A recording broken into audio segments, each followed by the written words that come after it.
What is good, everybody? Welcome back to another episode brought to you by the League FFB. Sunday, week 12 in the books. We got a lot of stuff to talk about, a lot of stuff to recap because yesterday was quite eventful for fantasy football, especially when you start considering the Sunday night game where Saquon Barkley goes absolutely nuclear. I think it was a top 10 rushing performance of all time, NFL history. Yeah, if you had Saquon Barkley, you probably won your week 12 matchup. So, in the spirit of winning, I do want to bring up one thing from our good friends over there at Underdog. If you do want to win, maybe you didn't win your Sunday matchups or whatever it may be there this week, but you still want to win this week over on Underdog.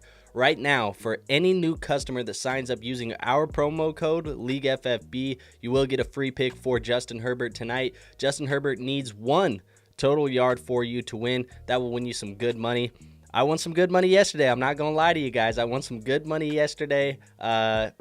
Thankfully, some of that was over there on Underdog. Now, like I said, the only way that you can claim this is you have to use our code LeagueFFB. When you do use that code as well, they will give you a bonus up to $1,000 in bonus cash as well. So make sure you use that code because, like I said, you get the free pick to help you win money. You get some free money from them and from us to help you guys get started. And all of that good stuff considered, that's kind of what's going on over at Underdog. So if you didn't win this week, if you played Saquon Barkley, if you're looking for some extra wins just because maybe you didn't get them under your belt, or maybe you did get a win this week and you want some more, you can't get enough of it, make sure you sign up on Underdog. Now, obviously, we're going to go through each of these games here today. We are going to be kicking it off with my Minnesota Vikings. Now, look, we won this game 30-27 in overtime. It got a little bit scary. It got a little bit sketchy there at the last couple minutes there. I think they said at one point, maybe 50 seconds left in the game, the Minnesota Vikings win probability was at like 99.9%. Somehow, the Chicago Bears force overtime. We still win this one, though, so I can't be too upset. Johnny Munt, you almost had the whole fan base looking for you. But Sam Darnold goes 22 for 34, 330, 2 touchdowns. Pretty solid day from Sam Darnold. I mean, he played some good ball. Aaron Jones goes 22 for 106 and a touchdown. So we've been waiting for Aaron Jones to kind of have a good day for a while now. He hasn't really gotten into the end zone this year that much. He finally found the end zone again in this one. So solid day there from Aaron Jones. And we didn't see too much Cam Akers. So it was the majority of the bell cow work there for Aaron Jones in this matchup. Now, receiving. A lot of people are going to look at this and they're going to say, hey, Justin Jefferson had himself a dud performance. And that's true. He goes 2 for 27.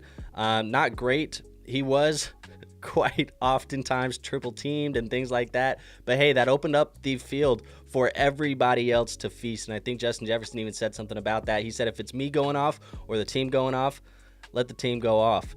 Jordan Addison goes 8 for 162 and a touchdown on 9 targets. TJ Hawkinson goes 7 for 114. Aaron Jones, like we said, he had the rushing performance. He also goes 3 for 23 in here as well. Lots of people feasting here in Minnesota. It just wasn't Justin Jefferson. So, unfortunately, if you played Justin Jefferson, you were never, ever doubting, playing Justin Jefferson, but he just didn't have the day for you here in this one. And everybody else feast for Minnesota. Let's talk about Chicago, though, because Caleb Williams, he made some throws in this one. Finally, I think we said after 63 days of not throwing a touchdown on United States soil, Caleb Williams, he goes 32 for 47, 340, and 2 passing touchdowns. So he finally got that touchdown here on U.S. soil. The first time since September 22nd, I think, is the actual date. He also runs the ball 6 for 33. DeAndre Swift goes 13 for 30. Not a great day from Swift. But we also had Roschon Johnson in there stealing goal line carries, which seems to be the norm now for DeAndre Swift. It's a little bit concerning as you get into these back ends of the season, as you get into the fantasy football playoffs, having DeAndre Swift getting that goal line role taken away. It's not great, especially considering that the Bears are not getting, a ton of goal line opportunities every week. Having those basically have to come from big plays. That is just basically what DeAndre Swift is at this point now. DJ Moore showed up for the first time in a while. 7 for 106 and a touchdown. Keenan Allen goes 9 for 86 and a touchdown. And then Rome Odunze goes 5 for 39 in the wide receiver room. It's funny because this week, I said, if you look back at the trends over the last 2 or 3 weeks, Rome Odunze had been the leading receiver. Rome Odunze, leading receiver. Rome Odunze, leading receiver. It just seemed like Rome Odunze was taking that step forward. And then as soon as I finally, openly admit in my rankings, hey, we're making the switch. Rome Odunze is now moving ahead of DJ Moore for me. That's what happens, bro. And that is the game of fantasy football. Hey, Cole Kmet, if you streamed him, 7 for 64, so a decent day for him as well. From the tight end, considering it is the tight end position. But overall, solid game. Lots of players that were fantasy relevant in this one. Like I said, DJ Moore, Keenan Allen, Addison, Hawkinson, Aaron Jones, Sam Darnold, Caleb Williams, all of them were relevant. So pretty solid game here, but Minnesota walks away with this one. 3 points in OT. Minnesota's now 9-2, baby. I mean, look, we're 1 win away from being double digits, and there are not many teams that have the opportunity to do that here next week. So let's just say Minnesota Vikings fans are probably pretty happy right now. We're probably pretty excited to see how the rest of the season pans out. Go check my tweets. Go check my Twitter from week 1 of the fantasy football season, of the NFL season. Go check that, because I said at the time that Sam Darnold and the Minnesota Vikings, after week 1, I got that 2017 Case Keenum feeling where the Minnesota Vikings were they were in the NFC Championship game against the Philadelphia Eagles. You guys know, obviously, the Philadelphia Eagles, they go on to win the Super Bowl with Nick Foles that year. But this team had that feel. I think this team is a good-ass team. I think we're going to be seeing them play some football pretty deep into the playoffs. We'll see. But yeah, I'm very excited about them. Hey, what can you say? Let's go on to the next game here. Didn't even mean to pull myself off the screen. I don't know why I did that one. But we'll go over to the Lions and the Colts. That is the next matchup. I'll pull that one up. I'm not going to keep pulling myself off the screen. Like I said, I don't know why I did that one. But Detroit, they win this one 24-6. Speaking of teams, not many teams are having the ability to go 10 wins, double-digit wins. The Lions did it this week. So, we're talking about how good of a team Minnesota is. Detroit's looking just as good, if not better, at the moment. I mean, they just look complete, and they've been humming all year long. So, they win this one. Not necessarily a close game, but Jared Goff goes 26 for 36, 269. No passing touchdowns in this game. So, was kind of a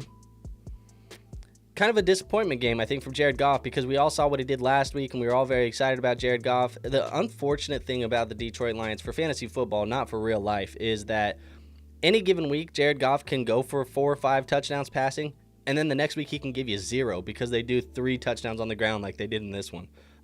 It is very inconsistent from Jared Goff in fantasy football production, so he's hard to trust most weeks, but the state of this Lions offense, you probably just got to keep throwing him into your lineups where you have him, because he does have the ability to boom. Now, the running backs, obviously, these guys keep getting thrown into the lineup.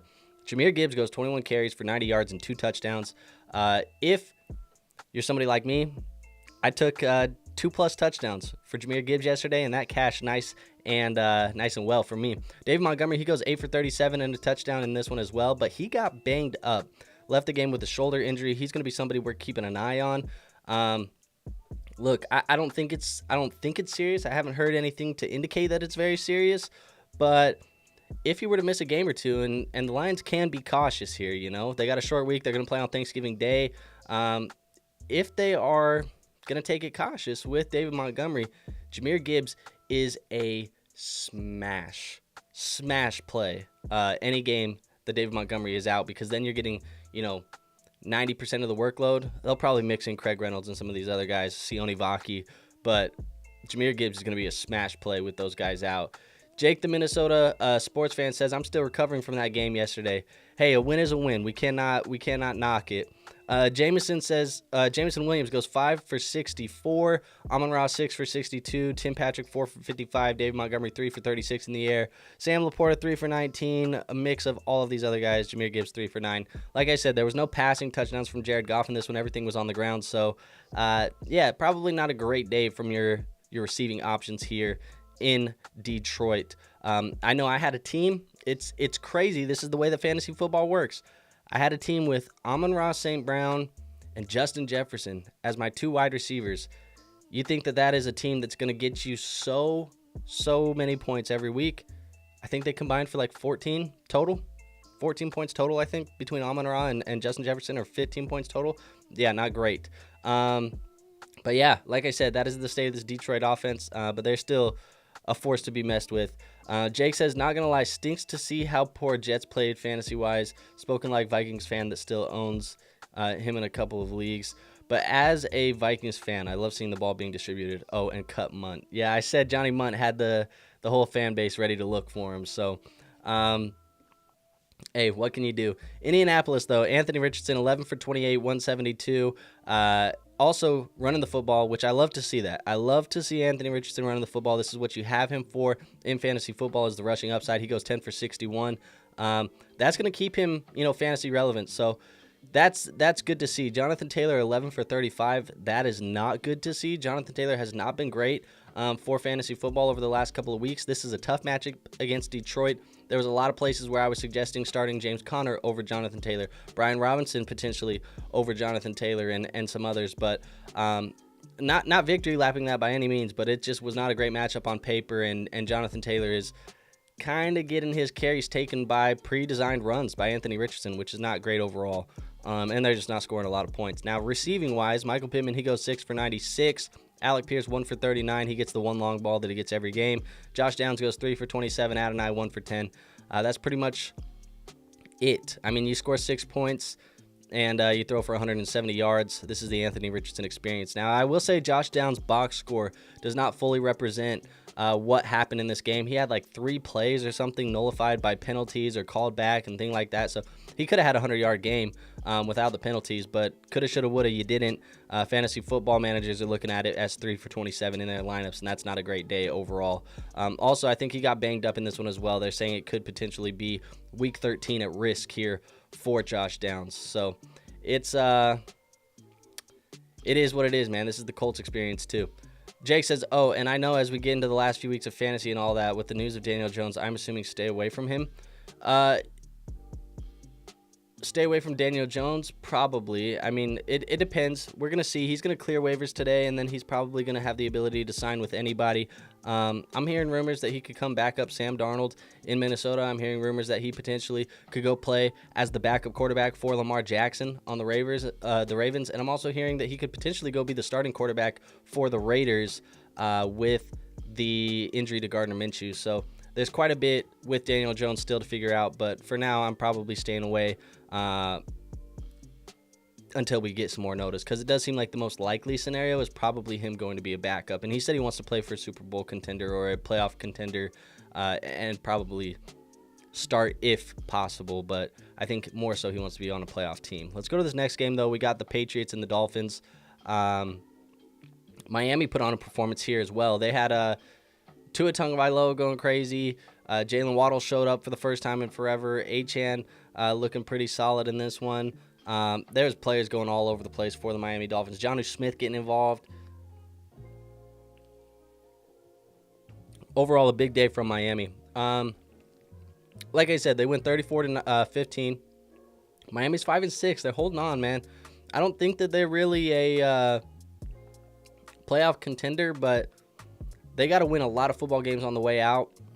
The good news is that their division outside of Buffalo isn't great right now. So, New England's the third best team, right? 3-9, they just beat them. So we'll see what happens with Miami. I don't think that they're going to be a playoff team, but they still have some hope, whatever that's worth. Tua goes 29 for 40, 317 yards, 4 passing touchdowns, no interceptions. Achane, 10 for 32 on the ground, but receiving, he goes 3 for 24 and 2 receiving touchdowns. So big day from Devon Achane there. Jalen Wright getting mixed in, 7 for 28. Mostert, 2 for 5. It was kind of rumored that Raheem Mostert was banged up coming into this game. Makes sense why we saw some more Jalen Wright. And then Jalen Waddle, 8 for 144 and a touchdown. Jonnu Smith, 9 for 87 and a touchdown.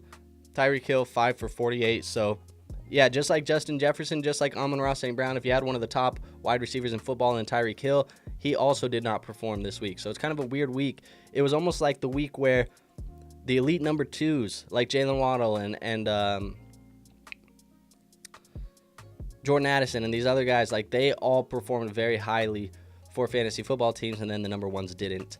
But outside of that, there's really not much for Miami. I mean, like I said, just huge days from Devon Achane and Tyreek Hill. But overall, you like to see this if you're a Jalen Waddle manager. It has been a long time since he has been a top 36 wide receiver in our fantasy football lineups, and so that gives you some life potentially moving forward. can't wait for him to disappoint us next week with a stat line of like 2 for 20. Let's go to passing for New England. Drake May goes 22 for 37, 222 yards, a touchdown, and interception. Antonio Gibson goes 6 for 31. May 5 for 26. Stevenson 8 for 13. Not a good day from Stevenson. And this profiled to be a great matchup. I think I had him as a start of the week this week, so didn't end up being a good one. But the game script got quite out of hand in this one, just with Tua throwing the football pretty much like he was in the backyard. Demario Douglas goes 5 for 62. Austin Hooper 4 for 59 and a touchdown. Hunter Henry 5 for 44. Kendrick Bourne 3 for 30. Antonio Gibson 1 for 14. And then Ramondre Stevenson in the receiving game 0 for 0 on 2 targets. So not a lot to love here for New England, really anywhere. I think really the only people that you probably would have even considered playing would have been Drake May, which we didn't love the matchup for the most part, so May wasn't really like going into lineups as often, or at least I wasn't suggesting it. Stevenson, we did suggest to get into the lineups. That was a disappointing day from him. Demario Douglas, he's a guy that you probably could have put into lineups. He had an all right day. And then Hunter Henry had an okay day as well. He was a guy people were considering, but Austin Hooper took the touchdown. So overall, New England, hey, like we said last week, they're playing for draft picks right now, it feels like, and Teteroa McMillan, I think, would be a fantastic fit here next year with Drake May as probably the first wide receiver off the board if they can make that happen. But let's move on to this next game. We're going to go to the Buccaneers and the Giants. So we'll go into that game right here.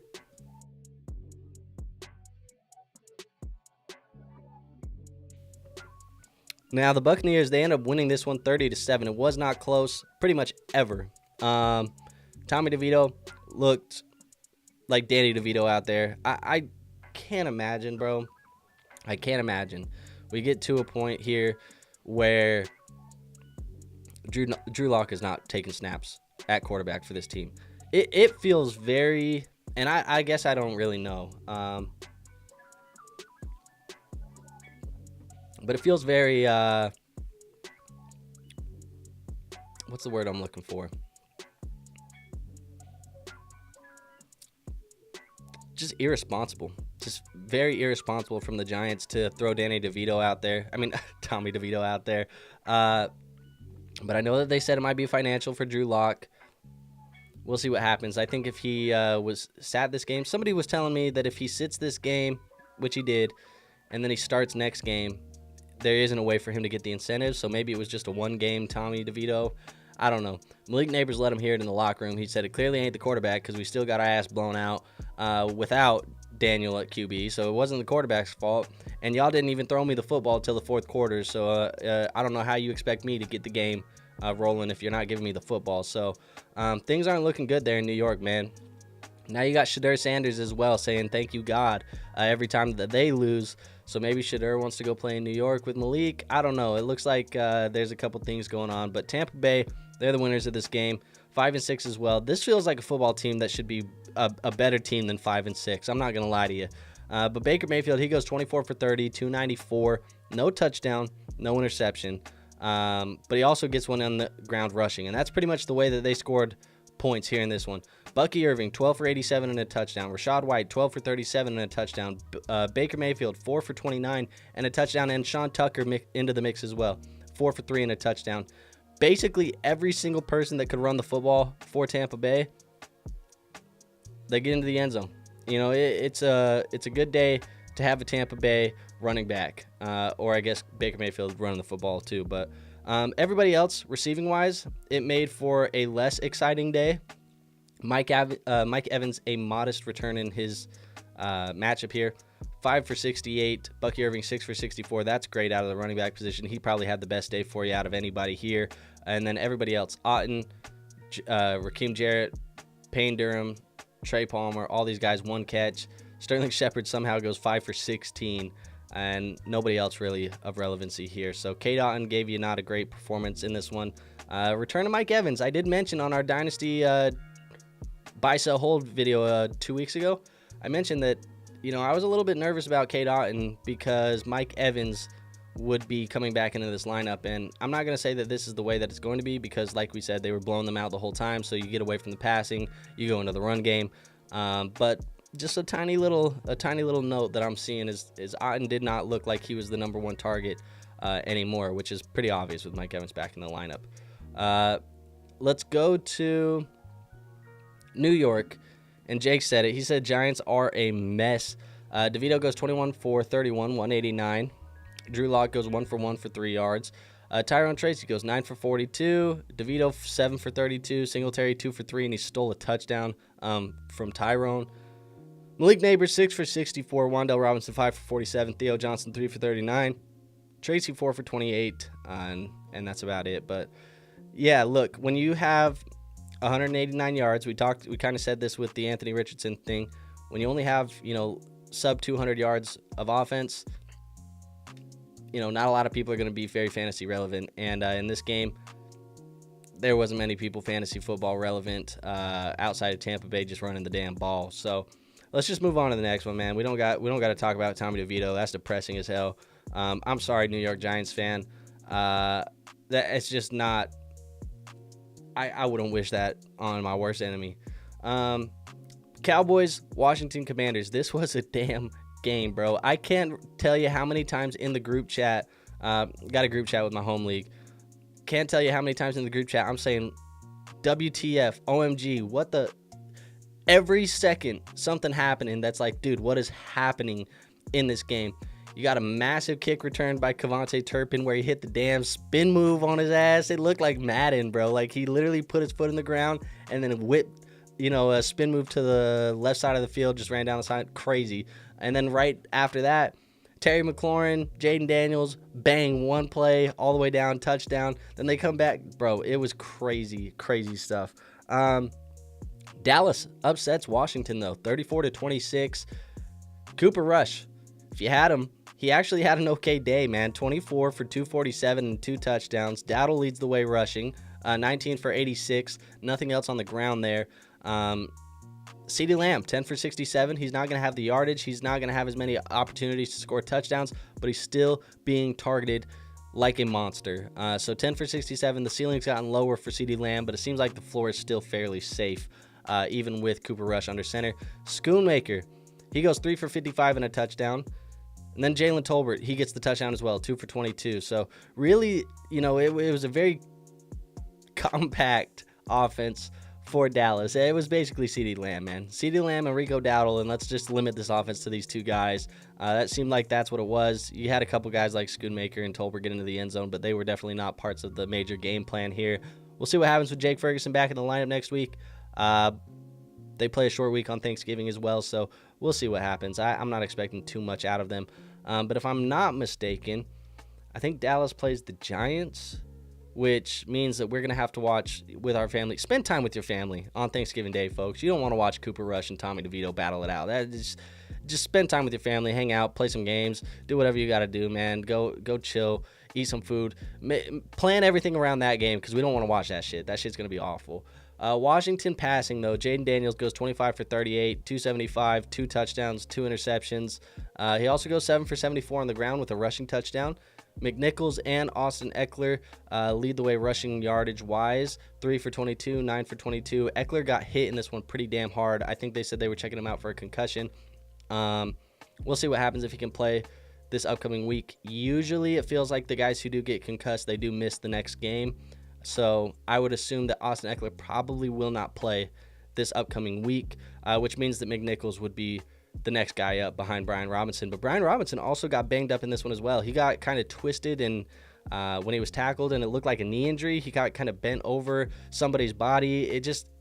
It wasn't a good-looking injury. Somehow he still came back in and played, but he didn't look very good in that matchup after that. So I'm wondering if the injury was affecting him. I mean, it looked nasty when it happened. I thought he was probably done for the year. And then, like I said, he surprised me and came back into this lineup. So we'll see what happens with B-Rob. Terry McLaurin, 5 for 102. It really, you didn't have anything out of him in the day until that 86-yard touchdown that he had at the very last minute. Noah Brown goes 6 for 71. So if you streamed him, you got some decent usage out of him. Ertz continues to somehow perform for us as a streaming option. 6 for 38. He found the end zone in this one. And then everybody else, forget about it. We don't really care too much. But yeah, man, Jayden Daniels, Terry McLaurin, they keep finding a way somehow to score for our fantasy football teams. But when you're rushing 7 for 74 and a touchdown as a QB, I mean, it's damn near impossible not to say that you're going to have some of the best weeks at the quarterback position out of all of these players. So we'll go on to the next game. This one was kind of a unique one. Chiefs, Panthers, and if coming off of a loss to the Buffalo Bills, if you would have dropped one to the Carolina Panthers, I mean, goddamn, we would have been having some conversations. Bryce Young, man, Bryce Young was kind of dealing in this one. He didn't really have the stats that on the box score, you're not going to say he looks great. He was dealing some deep balls, some deep crossers that were coming across the field. He was putting some dimes out there. I'm not going to lie to you guys. Wasn't enough to win. Kansas City still wins. Mahomes ends up, getting a long running play. It's just, Chiefs do what Chiefs do. Mahomes goes 27 for 37, 269, and 3 touchdowns. Kareem Hunt, disappointing day from him, who was supposed to have a big game because this Carolina Panthers defense has been ass against the running back position. Hunt goes 16 for 68, no touchdown. Mahomes 5 for 60 running. And then in the air, Noah Gray, man, 2 touchdowns last week, 2 touchdowns this week, 4 for 66 was the line. I'm not going to say, he's doing 2 again next week, but it seems like Noah Gray, for whatever reason, is finding his way into the end zone for Mahomes. I'd love to see him start throwing those touchdowns to Kelsey or Hopkins or Worthy or Hunt or any of these guys, man, but for some reason they're all going to Noah Gray, who nobody is playing in their fantasy football lineups unless you're in like a best ball, deep dynasty, whatever. But Kelsey goes 6 for 62, 4 for 46 from Worthy, 5 for 35 from Hopkins. He does get a touchdown in this one too, so he did have a decent day. Kareem Hunt 3 for 19. I think the Kareem Hunt thing is done, folks. Pacheco probably will be back in the lineup next week, and Kareem Hunt just hasn't looked good, man. He hasn't looked too good over the last couple of weeks. I think the Linsanity run for Kareem Hunt is over, folks. He's going to be a change of pace guy, a role play guy. They're going to have a committee. It's not going to be all Pacheco 24/7. I think Pacheco's still going to look kind of off when he's back in the lineup as well. But the Kareem Hunt, locked and loaded starter in your fantasy lineups, I think that has now, I think we've seen the last of it. That was the last hurrah for us. I was trying to flip Hunt last night for like a 3rd round pick in Dynasty and I was done. I'm out. Our trade deadline is tonight, so I was like, I'm out. Let me just be done with Kareem Hunt. Get anything for him because I picked him up off waivers. Let me get a pick, in this upcoming class. Like I said, Bryce Young, he was dealing 21 for 35, 263, a touchdown in this one as well. Chuba Hubbard goes 16 for 58, and he finds the end zone. That saved his fantasy football day because I talked about all week how this was a horrible matchup for the Carolina Panthers running backs. 3.6 a carry. It ain't great. It ain't what we used to with Chuba Hubbard, but him finding the end zone, it helped. It helped us have a serviceable fantasy football day. He goes 1 for 2 in the air, so not great there either. David Moore leads the way, 6 for 81 and a touchdown. Adam Thielen goes 3 for 57. He almost had a touchdown in this one too. There was a flag down, illegal hit or whatever it was. Thielen could have probably had a touchdown in this one, had a big day. I'm going to mention him again probably on the waiver wire video this week. I mentioned him last week. I said people needed to go pick him up because I thought he was going to come in and be the number 1 wide receiver in this offense immediately. I still think he's going to do that. I would be shocked if he is past 50% rostership percentage at this point. So if he's below that 50% still, he's going to be on the waiver wire episode this week. So if he's available in your leagues, go look for him. JT Sanders got banged up in this one. Ended up putting him on a backboard, I think, and they said they took him to the hospital. We're working on his neck. He landed on his head, concussion, some other stuff, but I think ultimately he'll be okay. Probably won't play in this next week, but other than that, man, there's not too much. I guess the only other story is Jonathan Brooks was active for the first time. He gets 2 carries for 7 yards, nothing in the receiving game. I cannot foresee, at least in the short term, next 2 to 3 weeks, Jonathan Brooks getting anything close to even flexible in our fantasy football lineups at all. I think this is Chuba Hubbard's backfield for the remainder of 2024. If you have Jonathan Brooks, you are holding a handcuff option.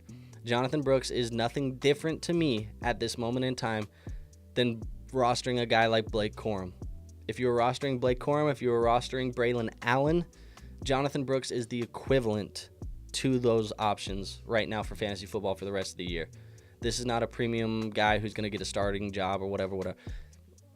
This is a handcuff. So operate moving forward as if Jonathan Brooks is Blake Corum or Braylon Allen for fantasy football purposes until further notice, until we see some signs of life. But it was his first game back. We'll give him some grace, but just mental note, operate with that being the mindset moving forward for Jonathan Brooks. Let's go to the next game here, Titans, Texans, and another team that disappointed, man, the Houston Texans. They dropped this one 32-27 to Will Levis. Will Levis finishes as a top 12 QB on the week. Who would have thought, man? Week 12 of the fantasy football season, we got guys like Bryce Young and Will Levis as top 12 options. Now, there was quite a few buys, but who would have thought we'd get to a point where these guys are top 12 options for us here this week? Will Levis goes 18 for 24. 278 yards, 2 touchdowns, an interception in this one as well. Tony Pollard goes 24 carries for 119 yards and a touchdown. We did not expect this to be a game script that favored Tony Pollard, but for whatever reason the game script did. The Houston Texans are playing some bad ball at the moment, unfortunately. They're a 7-5 team, man, but they don't feel like a 7-5 team. I'll be honest with you. We just talked about Tampa. Tampa's a 5-6 team. Or they're a 5-6 team or something like that. Tampa feels just as good, if not better, than Houston at the moment, and Houston's 7-5. So, do with that information as you will. They feel like similar talented level teams, in my opinion. Other than that, though, no Tajay Spears in this matchup. Calvin Ridley goes 5 for 93. Chig Okonkwo 1 for 70 and a touchdown. Tyler Boyd 6 for 55. Nick Westbrook Akine 2 for 48 and a touchdown. And Tony Pollard 3 for 10 in the receiving game. So Tony Pollard had himself a decent day for you. Ridley was playable. Okonkwo, if you streamed him for whatever reason, was playable. Akine, he paid off if you played him off the waiver wire as well too. And Will Levis was a solid play. CJ Stroud 20 for 33, 247, 2 touchdowns, 2 interceptions. Definitely in a sophomore slump at the moment. Now, for dynasty purposes, I'm not worried about C.J. Stroud, man. He's still going to have a very good offense moving forward. I think Bobby Slowick has probably gotten to the point now where he is not one of the top head coaching candidates this year, so they should still continue to have Bobby Slowick as the OC next year, I'm assuming. Joe Mixon had himself a stinker of a day. 14 for 22. No touchdown in this one either. He goes 5 for 23 in the air.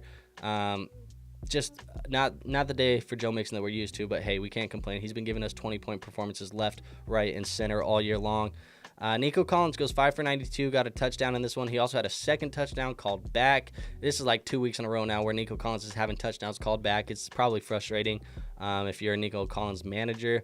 Tank Dell goes 3 for 72, Stover 3 for 26 and a touchdown, and then Dalton Schultz 2 for 20. With Nico back in the lineup, man, Nico is everything. He makes this whole offense hum, man. He is as elite as they come for this wide receiver room. I think Nico Collins is a smash play every single week the rest of the year. He does have a Week 14 bye, which is unfortunate for teams that have him and are still trying to grind and make the playoffs. But Nico Collins, man, he is a damn good football player. I can't watch him these days. He is very slowly becoming one of my absolute favorite players to watch in the NFL. I'm not gonna lie to you. He's just that damn good. But Joe Mixon, not a great day. There's gonna be a bunch of better days ahead for him. So don't stress too much about that. Let's move on to the next game. We're gonna go to the Broncos and the Raiders game. And man, Bo Nix continues to deal. Bo Nix continues to impress. And there was even a clip of him in this one that's probably hit your timeline on Instagram or X or wherever you are, TikTok maybe. Bo Nix was up in the defenders' faces talking, some trash. And you love it, man. I think Bo Nix is just at his I don't give a damn era. And Bo Nix is playing some damn good ball. So I love to see that from him. 7 and 5 for the Denver Broncos, 29-19 against the Las Vegas Raiders. Like I said, Gardner Minshew got hurt in this one. Desmond Ridder comes in at QB. Now, the Las Vegas Raiders, it sounds like they're going to be heavily in the mix for Daniel Jones to potentially come in and try and play some ball for them the rest of the year. Oh, man, this is not a great situation for Las Vegas. In my opinion, in my very humble opinion, Daniel Jones is not the franchise savior for you, Las Vegas. Lose them games. Throw Desmond Ridder out there, lose them games, call the season. It is what it is. I know Antonio Pierce, he's probably playing for a job, so maybe he's not going to be doing that because I don't think Antonio Pierce deserves to be the head coach of this football team much longer. But, look, I would be trying to move that 2 wins no further. I would be trying to keep it at 2 wins the rest of the way, and I'd be trying to take a shot at Shedeur Sanders potentially early in the draft if I can. And I'd be trying to even call Dion. Maybe Dion wants to be the coach of the Las Vegas Raiders. Dion and Shedeur, why not? That's probably a pipe dream with Dion, but definitely, bring Shedeur over and get your new franchise quarterback because he's, at this point, we know what Daniel Jones is. I'm sorry, not sorry, but we know what Daniel Jones is. You want Shedeur Sanders most likely in Las Vegas. It just feels like the best fit. Let's talk about Denver passing. 25 for 42 for Bo, 273 and 2 touchdowns. Jaleel McLaughlin goes 7 for 44 on the ground, followed by Estimate, 3 for 15. Bo Nix did not run the football as much in this one as he has in weeks past. He goes 1 for 5. And then Javonte, 8 for -2. You and I, watching this stream, doing this stream, we had more rushing yards than Javonte this week. This is the Javonte Williams experience. This is the Denver running back experience. They mix in every guy every week. It's 1 week it's estimated, the other it's Javonte. The next week Jaleel's mixed in again. It's a disaster. This is it's a disaster, man. It's a disaster. I don't know who to confidently play. Javonte's still the guy that I think I feel the most confident in, but I don't feel confident in him. I guess I feel the most confident, but I still don't feel confident in him. Cortland Sutton, 8 for 97, 2 touchdowns. When I tell you, this is the worst start sit, the worst. If you watch the must start, must sit players, we do 2 wide receivers we like at each, 2 wide receivers and 2 running backs that we like their matchups. We have 2 wide receivers and 2 running backs that we dislike their matchups. This is the worst week I think that we've had. We didn't like Cortland Sutton. We didn't like, or we liked Ramondre Stevenson. We were wrong on this week's episode. So the data supported it. The play did not, back it up. So this was our worst week. I apologize for that one by far. Taking accountability for that one. We've had some really good weeks where we've hit 8 out of 8 guys. This is the worst one. But we can only go up from here. So Sutton, we had him as a bad matchup this week. He goes 8 for 97, scores 2 touchdowns. Vele goes 6 for 80. Marvin Mims, 3 for 44. Troy Franklin, 2 for 31. All of that, it is what it is. But Cortland Sutton was balling this week. Despite what we said. For Las Vegas, Gardner Minshew, 25 for 42, 230, a touchdown and interception. Desmond Ridder comes in 5 for 10, and he throws, or doesn't throw. Was it a fumble, or what was it? Yeah, he lost his fumble there at the end. Not great. I think bettors were very upset about that one because that one apparently went against the spread of this game. It was like 5.5, plus 5.5 for the Raiders, and that one swayed that for bettors. Sincere McCormick goes 5 for 33. Abdullah goes 8 for 28. No Dylan Labe. So if you guys were all up in the Dylan Labe hype this week, which there was a few of you, where is he? Probably not going to be in the mix much longer. It probably at all this year. I think Dylan Labe is probably a pipe dream at this point. Abdullah, he was able to be a decent play, though, because he went 5 for 37 in the air and he had a receiving touchdown. That is the only reason why he was a decent play. Jacoby Myers goes 10 for 121. I don't know what's going to happen with Jacoby now that Minshew is out. Aiden O'Connell is still out. If it's Desmond Ridder, man, you can't play anybody. I don't think you can play anybody for Las Vegas. Maybe Brock Bowers just because it's the tight end position and, any tight end is – Bowers with a bad QB is probably better than most tight ends. But it's not great, man. It's not great, especially if it's Desmond Ridder. Bowers, speaking of him, goes 4 for 38. But, yeah, I mean, there just wasn't a lot to go around, man. There wasn't a lot to go around for Las Vegas. Not a good game. And, Minshew getting hurt, that might just final nail in the coffin for the Las Vegas Raiders this year. Like I said, if it was me – and I was, owner of the team, I might be making a call like, hey, let's just pack up this year. We'll play for 2025 and beyond. But let's go to this next game here, man. We're going to go to the 49ers Packers, and we did not have starting quarterback Brock Purdy in this game either.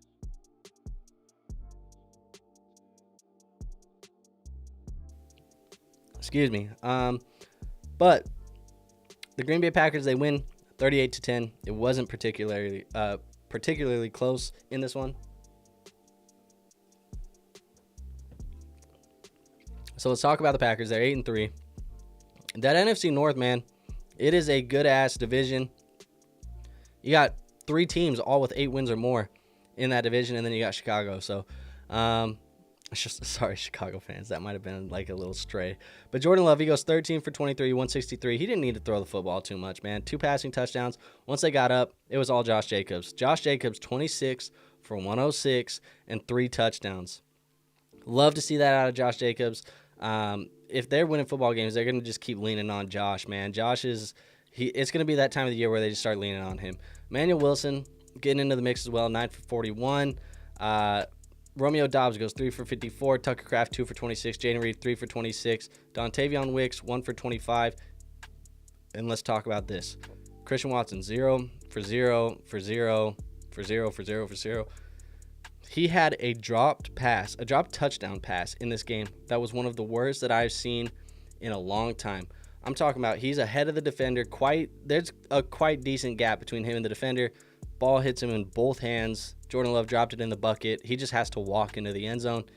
And it's almost like he tried catching it with his hands like this, and it just bounced off of his hands. It was one of the worst drops I've seen in a while. That would have been like a 50-yard touchdown something for him, or 60-yard touchdown for him. It wasn't great, man. It wasn't great. I streamed Christian Watson, so it probably stings a little bit more than other people, but I saw that and I was like, what the hell? Not a great drop from Christian Watson. Let's talk about San Francisco, though. Brandon Allen goes 17 for 29, 199, a touchdown and interception. It wasn't good play. It wasn't bad play. I've heard that Brock Purdy should be back in the lineup next week.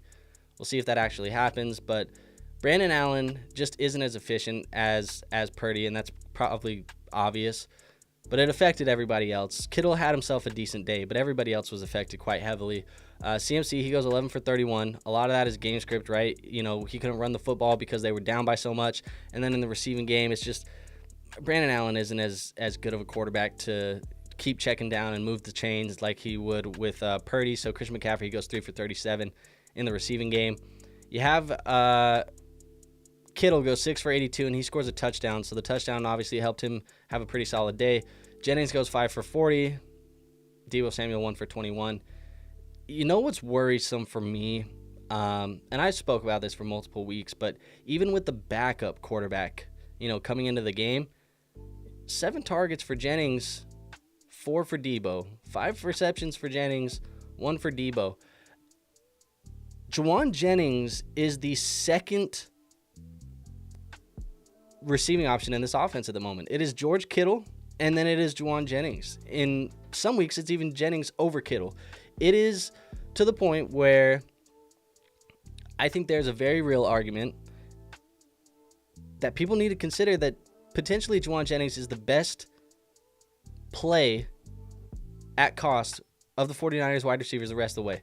You might be better off playing Juwan Jennings over Deebo Samuel the rest of the way.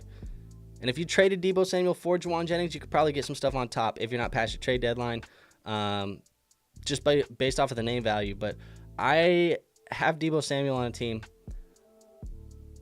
He almost feels like a guy that I'm considering benching most weeks from here on out until I see signs of life, because we haven't seen any signs of life. But who knows? The schedule for the Niners, I think they got Carolina coming up here soon. Maybe not.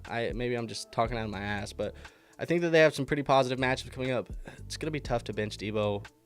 I feel like that's probably the smart decision, but maybe I'm not going to be able to have the cojones to do it. But not great, man, from San Francisco. Hopefully Purdy's back next week. They need that for everybody to start humming a little bit more on offense.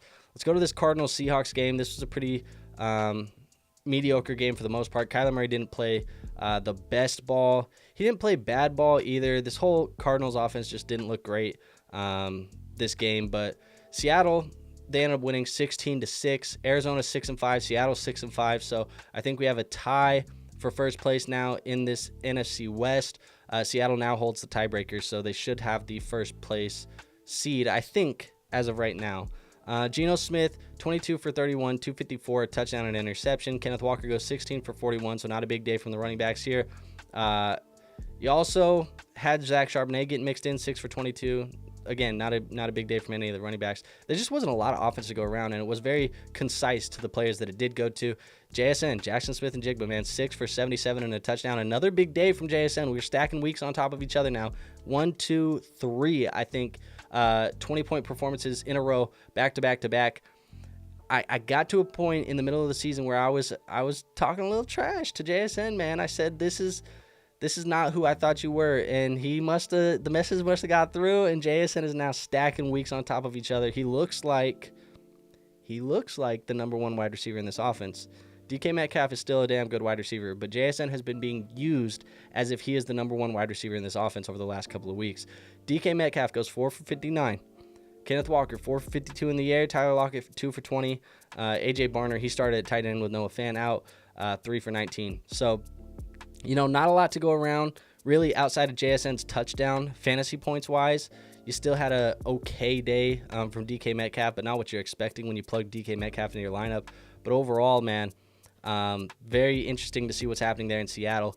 Neither of these offenses, though, have looked good or looked good here this week.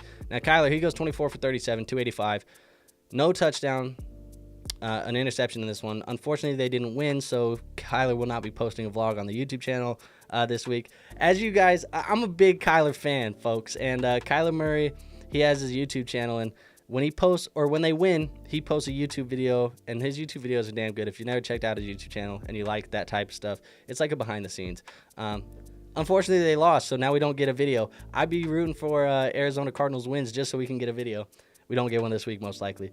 Benson goes 4 for 18. James Conner goes 7 for 8. Like I said, dude, the offense just looked horrible. I mean, it just looked ass. When you have 49 yards rushing, look, dude, just not great. Trey McBride had a day, though. 12 for 133, 15 targets. Michael Wilson, 2 for 54. Marvin, 3 for 47.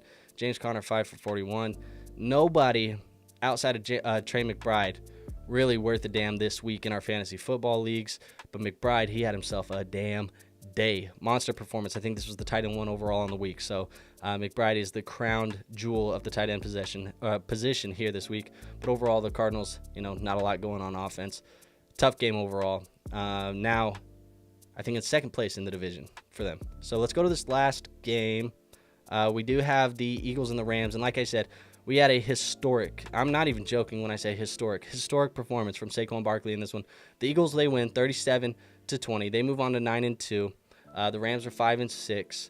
I was waiting on this one. I was sweating out, my little parlay that I built on DraftKings this week. We had Minnesota money line, Seattle money line, Green Bay money line, and Philadelphia Eagles money line. DK gave us a boost, and it was like plus 900 almost on the ticket. So we were waiting on this one. This one cashed quite easily. We won some pretty good money at plus 900 over there on DK. But Jalen Hurts, he goes 15 for 22, 179, and a touchdown. Not a big day from Jalen Hurts, but that's because everything was done on the ground for Philadelphia for the most part. Saquon goes 26 for 255 yards and 2 touchdowns. Jalen Hurts also runs the ball 12 for 39. Kenneth Gainwell goes 5 for 22, and he gets a touchdown. He actually took one of Saquon's touchdowns because Saquon was so tired from breaking off like a 70-yard run for the second, or a 50-yard run or whatever for the third time of the day, that he, tapped the helmet. Let me get out for a second. I need to take a breath. And Kenneth Gainwell came in and just ran in the touchdown. We could have had 3 Saquon Barkley touchdowns. We could have had a 60-point fantasy performance from Saquon if we really wanted to. AJ goes 6 for 109 and a touchdown. Saquon goes 4 for 47 in the air. This was just all Saquon all night, all evening, man. AJ, he had a solid day, man. You're going to have the good day from AJ Brown, too. That's going to get brushed under the rug because of what Saquon did. But Saquon, I think they said it was a top 10 rushing performance of all time in NFL history. Top 10 of all time.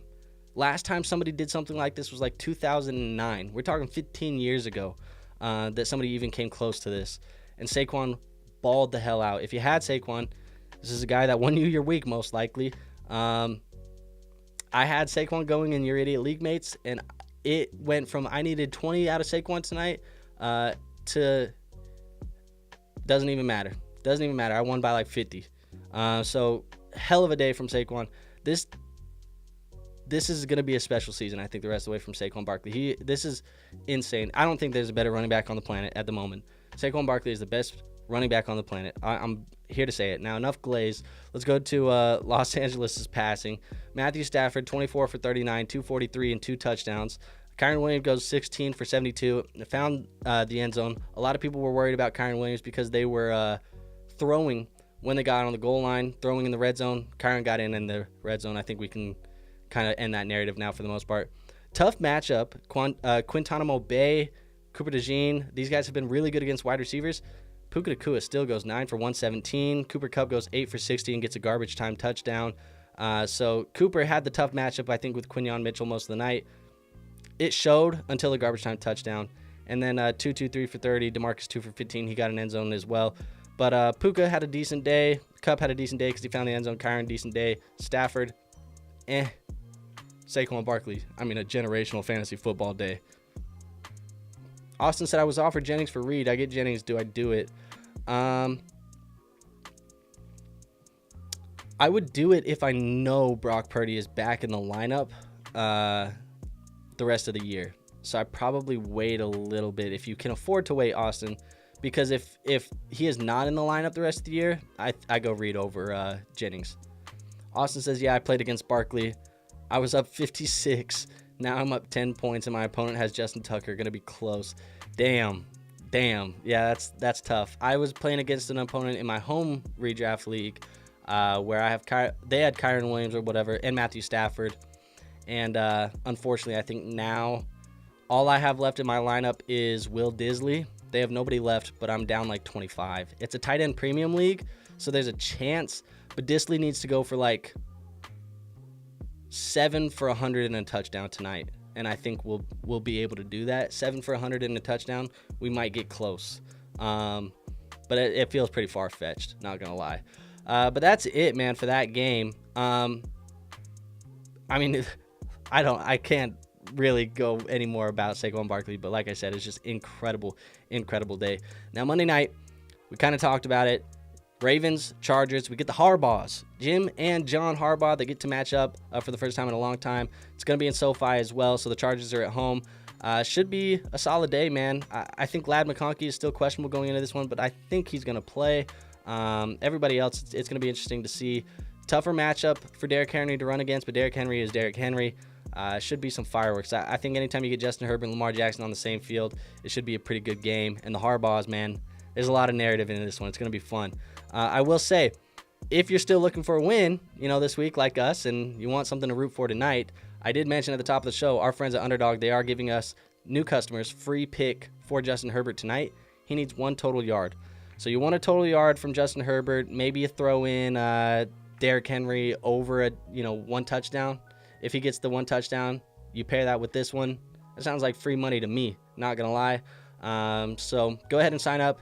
Use our free promo code, LeagueFFB. That's how you get this free pick, and that's how you can win some money here tonight. Like I said, again, you have to use our code, LeagueFFB, and when you do that, they'll give you up to $1,000 in bonus cash to help you get started, just to put some money down, man, and start winning some money, and you can win some money with that Justin Herbert promo. So that is everything that I have for you guys today. Nothing else going on. I will say it is a shorter week, so content-wise, I just wanted to kind of be communicative with you guys for the most part of what's to expect on a short week with all of these Thanksgiving Day games. The content schedule is pretty much going to be the same. We're going to do the review today like we did. We reviewed the Sunday games. Waivers are going to come out tomorrow. Wednesday, we will have the wide receivers and the running back rankings. Those will cover all of the Thanksgiving Day games and the Sunday games with all of the information that we have at the time. Obviously, those rankings will change over time, but those rankings videos will come out on Wednesday. Thursday is typically when we do the must-start and must-sit players. The only issue is that's when the Thursday games are. So that is pretty much the only thing that is going to change this week. We're going to do the must-start and must-sit players of the week, but we're not going to include the Thursday guys. They're not going to be eligible because those games will have been being played. We're going to just talk about some players from the Sunday slate that you can still play in your lineup. So hopefully that's all right with you guys. It's best I can do on a short week. When we have 6 teams playing on Thursday, it's tough to get all of that content in a short period of time. Friday, still going to do the Friday Q&A. Saturday, some underdog drafts. And Sunday, we'll still do a start-sit before the games start. But that's kind of the schedule for this week. So nothing changing too much outside of that must-start, must-sit players being catered to just the Sunday games, not the Thursday games. But that is it, man. Austin, last question, or I guess last comment. He says, I'm down 20 in another league. I have Herbert and QJ. He has Henry. If Herbert can cancel out what Henry does, then QJ needs to score 21 points tonight. A lot of mathing right now, but hey, look, the Baltimore Ravens have been giving up a ton of points to wide receivers, so maybe there's an off chance. But yeah, Austin says that's cool, man. Thanksgiving week is busy. Hey, you know the vibes, man. I just want everybody to still get the content, still help you guys win some weeks, and also everyone spend some good time with the family, hang out, eat some good food, watch some football, do all the good stuff. But that is what it is, man. I have nothing else for you today. I appreciate you guys coming in and hanging out with me. I will see you guys for our waiver episode tomorrow morning, and we'll tell you who to pick up this week. It's not a great waiver wire, but I think that there's still some hidden gems. So we'll talk to you then. Until then, though, peace out.